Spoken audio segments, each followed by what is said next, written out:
साथियों नमस्कार। आइए माघ मास के कृष्ण पक्ष की सठतिला एकादशी का महात्म सुनते हैं। एक समय दालव्य ऋषि ने पुलस्त्य ऋषि से पूछा, हे ब्राह्मण, मनुष्य मृत्यलोक में ब्रह्म हत्या आदि महान पाप, दूसरे के धन की चोरी, दूसरे की उन्नति देखकर ईर्षा आदि करते हैं, परंतु फिर भी वे नरक नहीं पाते, सो क्या कारण है?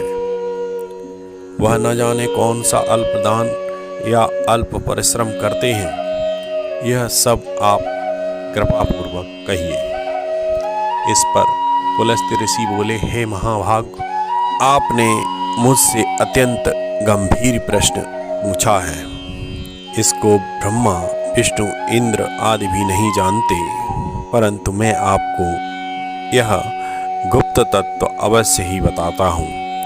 माघ माह के आने पर मनुष्य को स्नान आदि से शुद्ध रहना चाहिए और इंद्रियों को वश में करके तथा काम, क्रोध, लोभ, मोह, ईर्षा, अभिमान आदि का त्याग कर भगवान का स्मरण करना चाहिए। हाथ पैर धोकर पुष्य नक्षत्र में गोबर, कपास, तिल मिलाकर कंडे बनाना चाहिए। वह इन कंडों से 108 बार हवन करे और यदि इस दिन मूल नक्षत्र और द्वादशी हो तो नियम से रहें। स्नान आदि नित्य क्रिया से शुद्ध होकर भगवान की पूजा कीर्तन करना चाहिए। एकादशी के दिन व्रत और रात्रि को जागरण तथा हवन करना चाहिए। दूसरे दिन धूप, दीप, नैवेद्य से भगवान की पूजा कर खिचड़ी का भोग लगाना चाहिए। इस दिन कृष्ण भगवान का पूजन करना चाहिए। पेठा, नारियल, सीताफल, सुपारी सहित अर्घ्य देना चाहिए और फिर स्तुति करनी चाहिए, हे भगवान, आप अशरणों को शरण देने वाले हो। आप संसार में डूबे हुए का उद्धार कीजिए। हे पुंडरीकाक्ष, हे कमल नेत्रधारी, हे विश्व भगवान, हे जगत गुरु, आप लक्ष्मी जी सहित मेरे इस तुच्छ अर्घ्य को स्वीकार करो। इसके पश्चात ब्राह्मण को जल भरा कुंभ प्रदान करना चाहिए। ब्राह्मण को श्यामा गाय और तेल पात्र भी देना अच्छा है। तेल स्नान और भोजन में श्रेष्ठ है, अतः मनुष्य को तिल दान भी करना चाहिए। इस प्रकार जो मनुष्य जितने तिल दान करता है वह उतने ही वर्ष स्वर्ग में निवास करता है। तिल स्नान, तिल का ओटन, तिल का हवन, तिलोदक, तिल का भोजन, तिल का दान, यह सठतिला एकादशी कहलाती है। इससे अनेक प्रकार के पाप नष्ट हो जाते हैं। नारद ऋषि बोले, हे भगवान, आपको नमस्कार है। इस सठतिला एकादशी का क्या पुण्य और क्या कथा है, सो कहिए। श्री कृष्ण भगवान बोले, हे नारद, मैं तुमसे आंखों देखी सत्य घटना कहता हूँ। प्राचीन काल में मृत्यलोक की सत्य घटना कहता हूँ। प्राचीन काल में मृत्यलोक में एक ब्राह्मणी थी। वह सदैव व्रत किया करती थी। एक समय वह 1 माह व्रत करती रही। इससे उसका शरीर अत्यंत दुर्बल हो गया था, परंतु उसने कभी भी देवताओं तथा ब्राह्मणों को धन तथा अन्न दान नहीं किया। इस प्रकार मैंने सोचा कि ब्राह्मणी ने व्रत आदि से अपना शरीर शुद्ध कर लिया है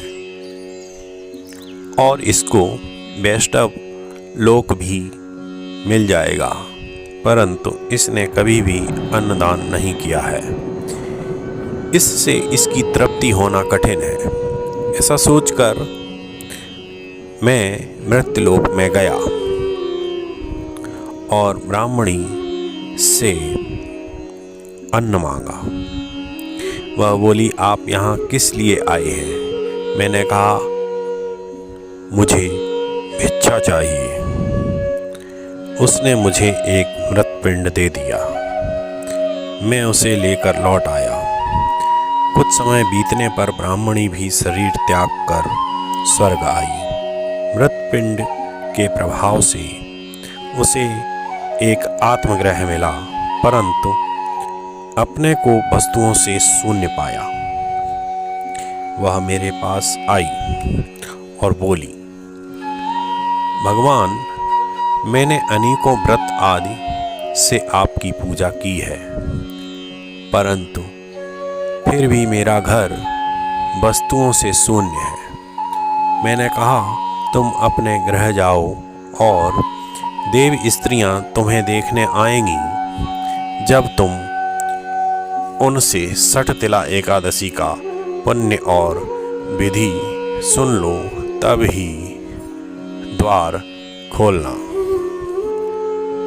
भगवान के वचन सुनकर वह अपने घर को गई और जब देव स्त्रियां आकर द्वार खुलवाने लगीं, तब ब्राह्मणी बोली कि यदि आप मुझे देखने आई हैं तो सठतिला एकादशी का महात्म कहिए।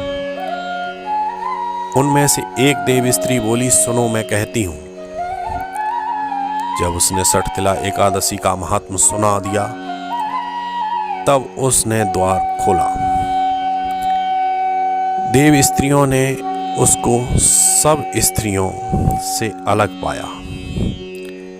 ब्राह्मणी ने भी देव स्त्रियों के कहे अनुसार सठतिला का व्रत किया और इसके प्रभाव से उसका गृह धन धान्य से पूर्ण हो गया। अतः मनुष्य को सठतिला एकादशी का व्रत करना चाहिए। इससे मनुष्यों को जन्म जन्म में आरोग्यता प्राप्त होती है और दरिद्रता नष्ट हो जाती है। इस व्रत से मनुष्य के समस्त पाप नष्ट हो जाते हैं। इति सठतिला